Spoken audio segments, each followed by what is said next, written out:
Hey guys, what's going on? Xbox Online channel. No, your eyes do not deceive you. It's another video that I'm coming out with today. I just saw this video, wanted to kind of give my thoughts, do a little bit of a reaction. Um, Absolutely love this lady. She used to work at, her name's Laura Fryer, and I'll bring up her video in a second. Just let me get everything set up. Which, yeah, I know it's really weird that I do two videos in a row like this, but again, I wanted to talk about this because it's actually a pretty good video that she did, commentary and stuff like that. And then I'll have the chat open if you guys want to come in. Won't be a long video, guys. Just a quick reaction. Then I gotta bounce. But I do want to say sorry about the background noise. It's this time of the day. I'm normally not here. I'm usually doing something, but I'm still at home. And if you hear any background noise, I do apologize. Sorry about the audio quality as well. It is what it is. I'm just thankful I can do this on StreamYard. But once I finish with this, I kind of want to bounce and then get some game time in as well, and do some stuff around the house since it is my day off. But hold on one second. Let me try and share this. I've actually done reaction videos to, I want to say reaction videos, but commentary on Laura's other videos that she's done, and I highly recommend that you check her out. Check out her channel. Let me make sure this is streaming. Let me blow it up for you guys really quickly. There we go. Should be able to see it now in full. All right. Hey, what's up, Daniel? Happy Saturday, brother. Not much on the sports today, dude. Just trying to catch up on some Xbox stuff. Just watched a really good show called Demon Hunters, K-pop Demon Hunters on Netflix. If you're not into K-pop or South Korean pop culture, stuff like that, don't worry about it. It's just a good animated film. If you like animated films, highly recommend. If you have a Netflix subscription, it's just gonna cost you the subscription, and I'm pretty sure a lot like you're like me. A lot of people who have Netflix we watch more than one thing, right? It's worth the price of admission. If it wasn't, then I wouldn't subscribe to Netflix. But anyway, sorry about that background noise. That dog got people pumping the radios, but kind of wanted to do this before because I've been busy. I want to be busy in a couple hours. Um, but again, this is But thanks for being here, Dan. Appreciate it. If you have any commentary, man, let me know as we watch this.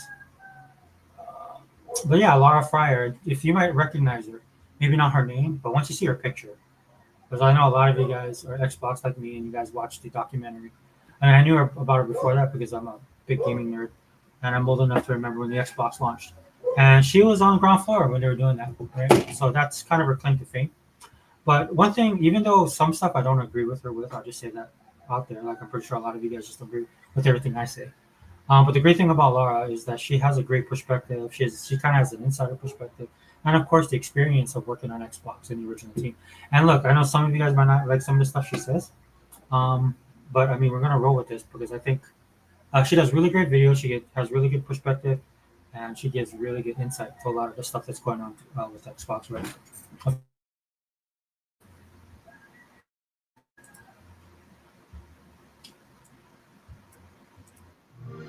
And just to let you know, guys, I'll probably be stopping and interjecting as well, right? Just to be fair. That was fun. If you watch the latest Xbox showcase, you can see that Xbox has finally landed on a strategy, a plan for the future of Xbox. It's the Xbox Anywhere plan. They are betting the entire business on Game Pass and leaving the hardware innovation to their partners at Asus. This wasn't surprising. Hardware is expensive to make. It's much easier to slap an Xbox sticker on an existing piece of hardware and call it a day. It requires very little effort in comparison. And if you don't care about console sales or exclusive games anymore, why bother innovating in hardware? I'll admit, it's a great message for gamers. Who doesn't want to play their games with their family and friends on any device and any platform? But that's all it is. It's marketing. It's style, not substance. Just because you say something, it doesn't mean that you can do it. And it also doesn't mean that you won't change your mind. After all, Xbox has been pivoting a lot lately. Yep, that's me. And you're probably wondering how I ended up here. Well, it's pretty standard. Remember when they talked about the importance of high-quality games, but then shut down the studio that made Hi-Fi Rush? What about Game Pass? One of the defining features. Okay, in fairness, I know I talk about this a lot on the channel. In fairness, people didn't buy the game, right? Now, I understand what she's saying because that's the direction, right? a lot of us who have Game Pass, that Blue Green and everything like that, right? It is kind of mixed messaging. So in that sense, she's right. But at the end of the day, dude, a lot of people just don't buy games. I have to say that. I sit out on my channel all the time, dude. I mean, if you want to support, I talked about this in a video earlier. If you want this industry to thrive, you gotta support. You gotta support the games and the developers. Was day one games, and now there are tiers that don't offer the feature at all. Last year, Phil expressed how $70 pricing could feel manipulative to gamers, and now he's on board with charging $80 for Outer Worlds 2. The cost may be high. One day, I know you'll be mine. From my perspective, the Xbox strategy has been chaotic, so it's hard to say exactly what they'll do next. But assuming they stick with Xbox Anywhere, it's really left me wondering, will the latest announcement drive more gamers to Game Pass? Will they be able to convince gamers that the Xbox ROG Ally is a good idea?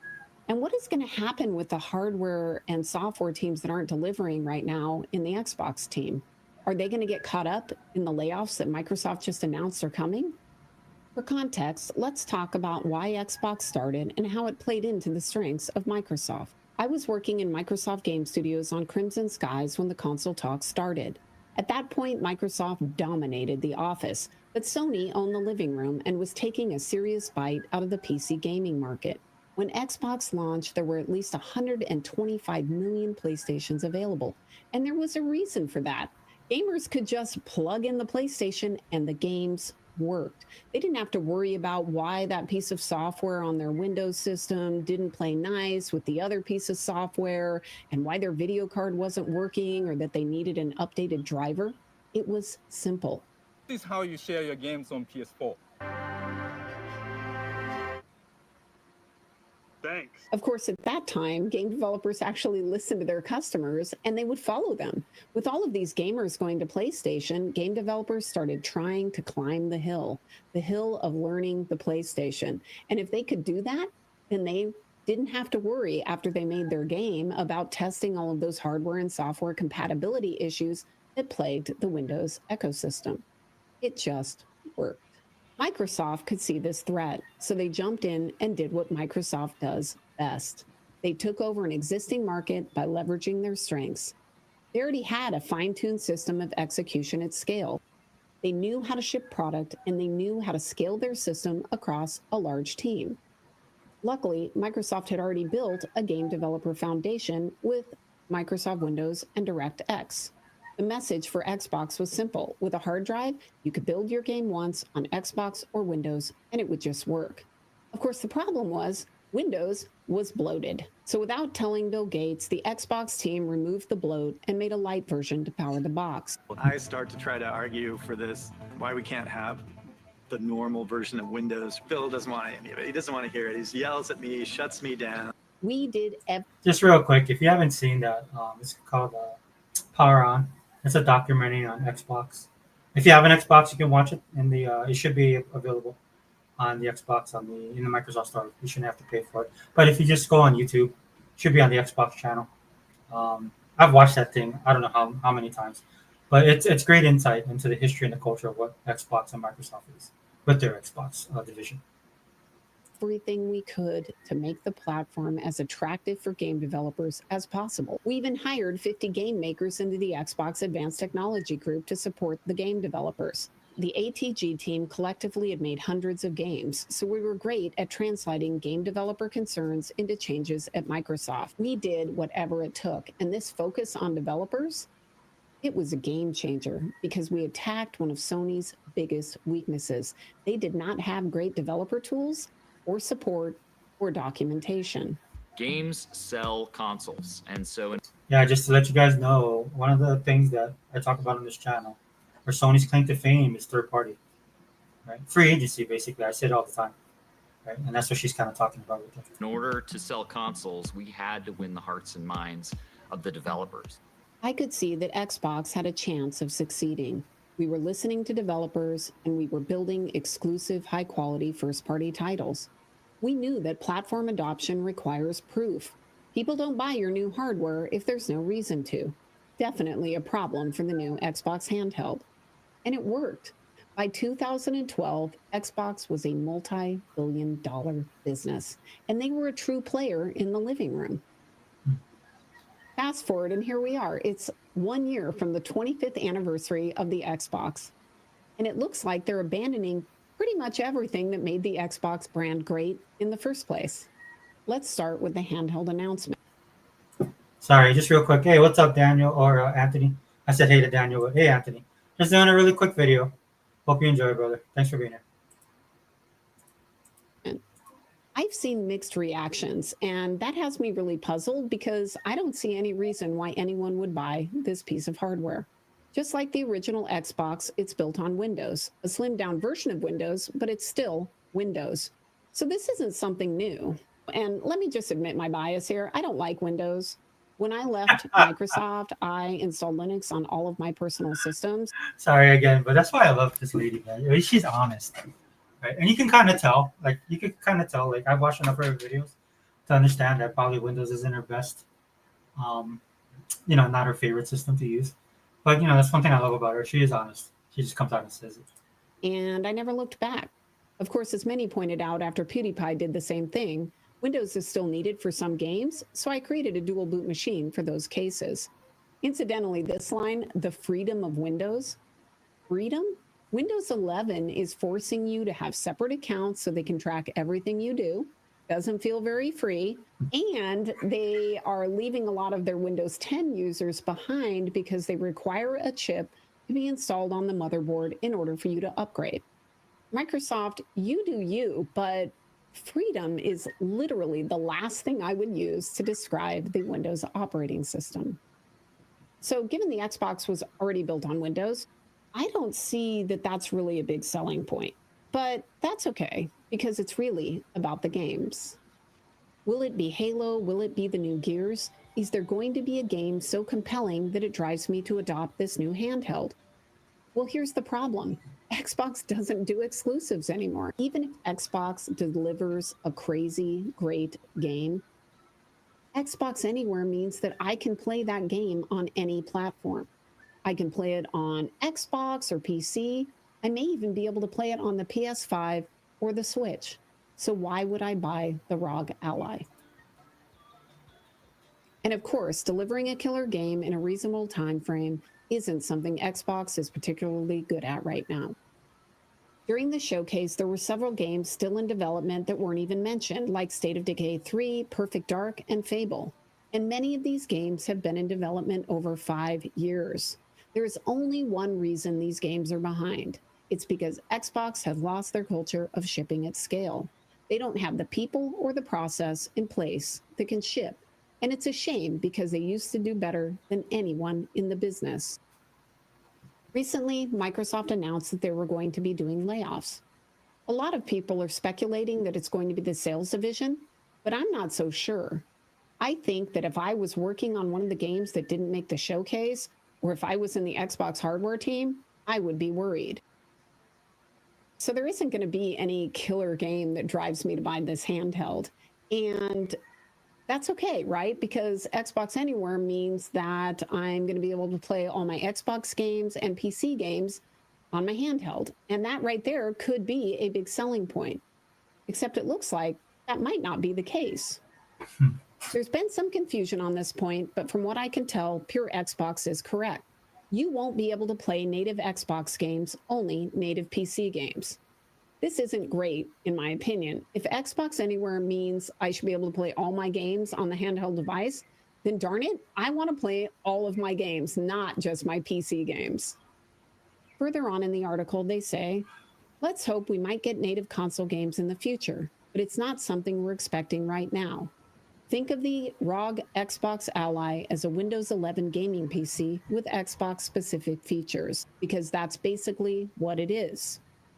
If you don't have a big budget, why not just buy a PC? They're not that expensive if you build it yourself. And you'll have Windows 11, just like the handheld, and you'll be able to play all of your PC games. If you want a handheld, skip the PC and buy a Steam Deck, or some of the other handhelds with SteamOS on them. It's built on Linux, so no Windows 11, and it's cheap compared to most of the handhelds out there. And that brings up one other possibility to consider. Maybe it's price. Maybe Xbox and Asus are going to undercut the market by making this a very inexpensive handheld. I personally don't think this is likely to happen.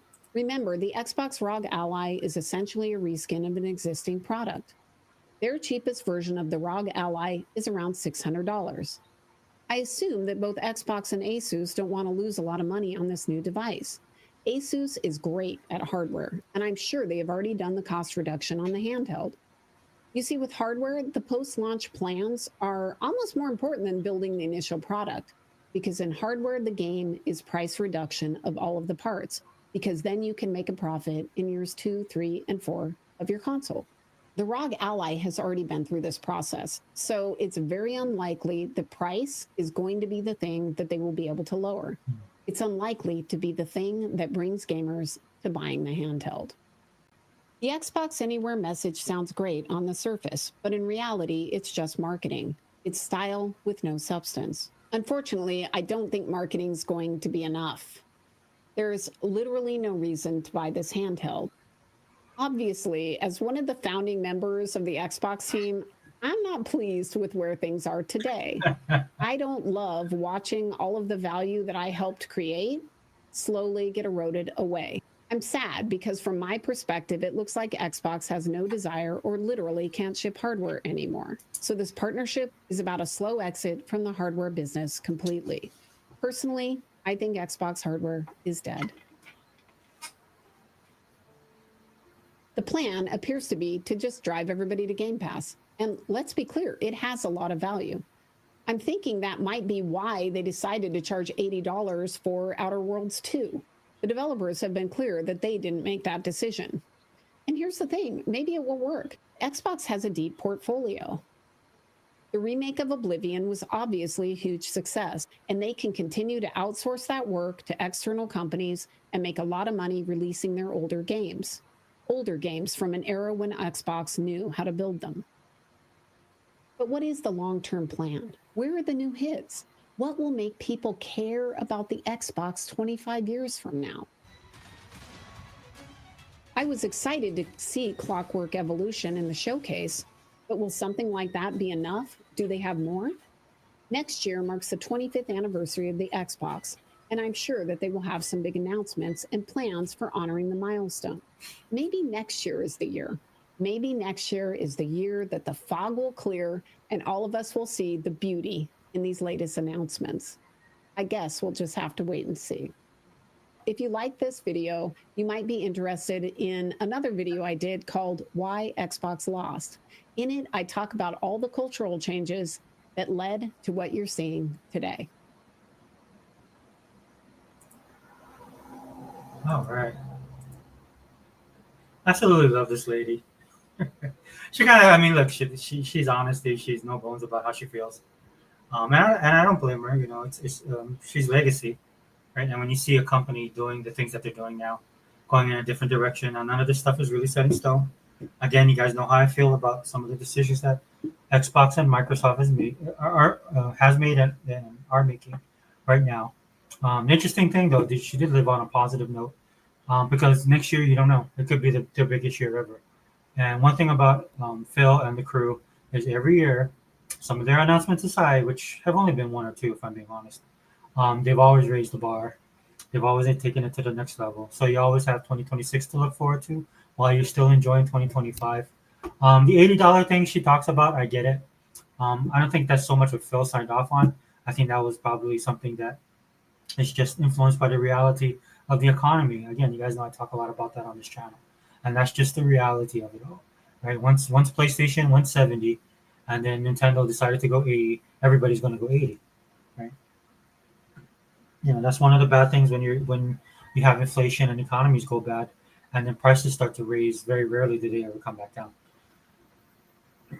Unless it's something that bad happened and you don't want to get to that point. But point taken with what she was saying. I get it. But some of this stuff is just out of their hands.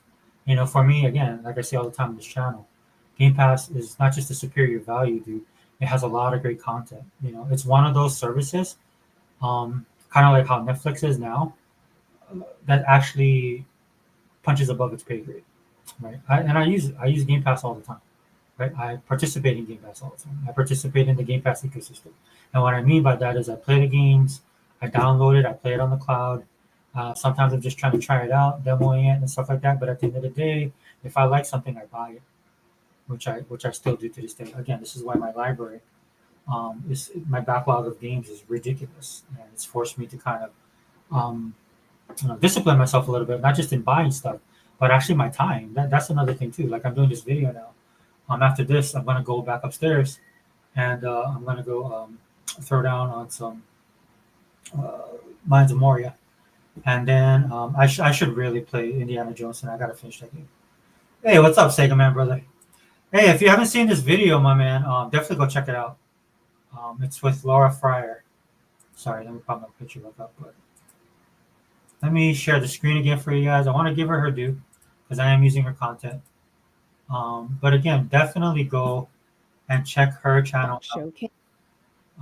Let me decrease this so you can see the full. Laura Fryer. Again, a lot of you would recognize her if you guys are old school Xbox.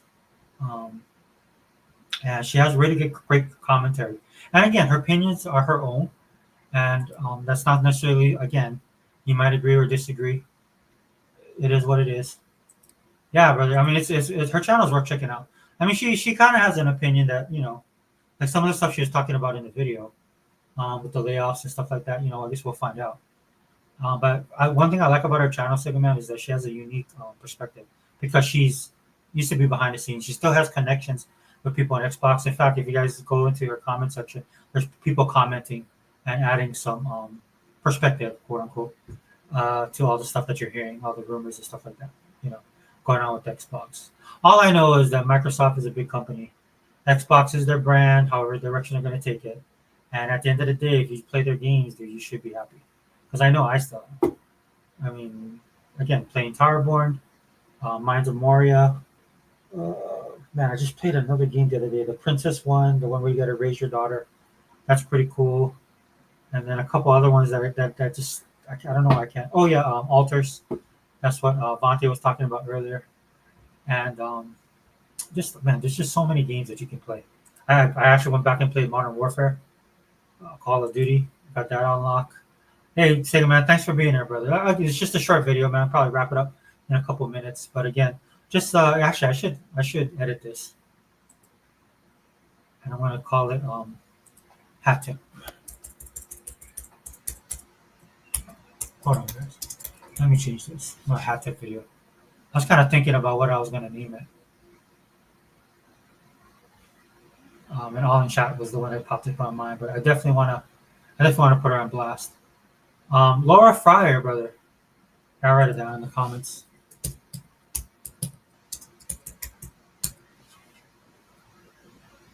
She's no longer with Microsoft now, but you'll recognize her from the Power On documentary. And again, being that I was, being old enough, guys, I was there when Xbox launched. But people like over the years, especially, got to know a lot of these creators, the people behind the scenes. And of course, she has her own channel now, which I do appreciate. And she talks about gaming industry stuff as a whole. And again, keep in mind, she has a perspective as a person who's actually works in the industry. So that's one thing that I like about her commentary, right? But yeah, dude, I don't know. At the end of the day, Sega Man, I just did a video earlier talking about Xbox and the economy and stuff like that. And at the end of the day, we don't know. We're gonna see. And again, that's what I love what she did in the video. She's talking about it. She might have some insider information, but again, she's not trying to, mislead or trying to hammer stuff down on you, right? Like some of these other channels do, that they know. Right? I've seen some other videos pop up when I was looking for pop culture stuff, because you guys know I've talked about Demon Hunter, so I was looking at pop culture stuff, and then I have some of those guys now commenting on Xbox, and I know these guys don't own Xboxes and they don't play Xbox, right? And I can tell you right now, dude, as a gamer, if I put my Xbox title aside as a pro Xbox channel, I could just tell you as a gamer, man, right now, nobody's doing it like Xbox. Possibly Steam as far as volume, but overall quality, Xbox is doing it all. And that's kind of the funny thing. That's kind of what put us in the situation we are right now with all this AAA stuff, right? That was a narrative that's been running for years, and it cost this industry dearly. And when you have dishonest press, and greedy businesses and psychotic fanboys. This is why you're in the situation you're in now. You know, Miss Fryer referenced, like I said, the game that she was referencing, Hi-Fi Rush. You know, oh, did you sub to her, brother? Yeah, she's pretty good, bro. She's pretty good. Again, I like the industry stuff she talks about. But when it comes to Hi-Fi Rush, bro, we saw, you know, everybody got called out. Everybody got exposed. Right? That is a PlayStation game. And that's not the only time that Xbox has done that.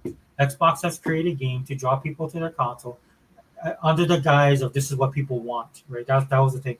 You know, if only Xbox did this. If only Xbox made this type of game. If only Xbox had a smaller controller. If only Xbox did that. Some of that stuff they took to heart and it worked out. Most of it was all fluff. So that's one of the things I love about Hi-Fi Rush, right? Is that it exposed everybody, right? Because if it's on Game Pass, you're already paying for it with your subscription, and then on top of that, most of the guys bought it. Now I did not buy Hi-Fi Rush because I'm waiting for the physical, but I might as well just go buy the digital because I don't think they're going to come out with the physical, right? And I talked about Hi-Fi Rush ad nauseum on my channel when it first released, dude. I saw that as a franchise, a future franchise, right? The way Phil and the crew were talking about what the direction Xbox is going in. I thought they're going to make that a brand, not just a game, a brand, right? And when I mean brand, I mean collectibles, right? Animation. You see what they're doing with some of their properties now. I think that's really good for Xbox to do that. Again, that was the Xbox All-In, or the Xbox One All-in-One console. That some of that stuff that they were going to do in 2013, they're bringing it back around, right? Because now it's acceptable to do that. When it was in 2013, it sucked, and everybody else did it, and now Xbox, okay, Xbox, come along, it's okay to do it. Right? So, again, Hi-Fi Rush, man, that's one of the things I love about that game, because they took it over to PlayStation, and they didn't support it either. Right? And again, economy and all that stuff aside, dude, those guys, all these people are getting exposed. But people talk about gaming, they do not support it, not on the level that they promote it to be. That's why I can't stand all these people's channels, right? Because are you guys buying your games? Are you guys supporting it? Do you guys have Xboxes? You talk about it, right? But I don't. Most of these guys don't. Even guys on the Xbox side. The fact that you can't get an Xbox just to have Game Pass tells me all I need to know about you and your gaming channel. And that's, you know. Oh, hold on, guys. Let me. Yeah. So anyway, I just wanted to give her bona fides, man. Great video. My video is longer than her video. So I'm gonna wrap it up. Sega Man, dude, good to see you, brother. I was just wanted to do that really quickly. I just saw her video, and I wanted to put her on blast because I think a lot of people could. It's good that it's great that you subscribe to her. Again, don't have to agree with everything she says, but I think her perspective is much needed in this day and age, especially when it comes to gaming. Okay, because we are gamers at the end of the day, even though we bleed green here. Anyway. Sega Man, thanks for stopping by, brother. Anthony Chipmunk, appreciate it as well. And Daniel Berry Sports. Again, very rare. I did a 2 for today. Thank you guys for stopping by. Xbox All-In channel, Sega forever. We out.